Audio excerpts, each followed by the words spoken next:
Why would I not nominate Amy for this award? She's an absolute spearhead when it comes to equality, diversity and inclusion within the school. She has a genuine empathy for her students' well-being, and they've gravitated to her. And one of the things that was said to me was that whether the student was right or wrong, she's always willing to listen to them. She's willing to educate everyone to be better citizens. I know our whole class, I think we've really developed as people and we've become a lot more open-minded. She makes sure that everyone's opinions are heard, and I just think that's like a really good quality for a teacher to have. I've changed the way I teach because of her influences. As a colleague, as a friend, just completely and utterly inspirational. And she's like always there for us. She's like a really safe space to go to, and I think that's why she deserves the award.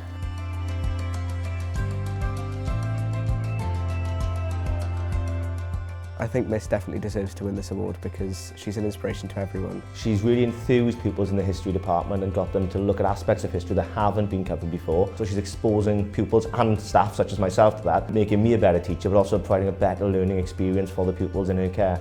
I love Miss Bennett's lessons because I love the style that she teaches in. It's an immersive experience because we don't just cover what we need to know, we really expand and build on that. In every subject area, Georgie's doing an audit with pupils using their pupil voice to advocate for diversity in the curriculum. She led an inset day to all staff on anti-racism, and we had Show Racism the Red Card training for all staff, and Georgie has led that professional learning, helping us to move the curriculum forward with a huge focus on making sure our school is an anti-racism school.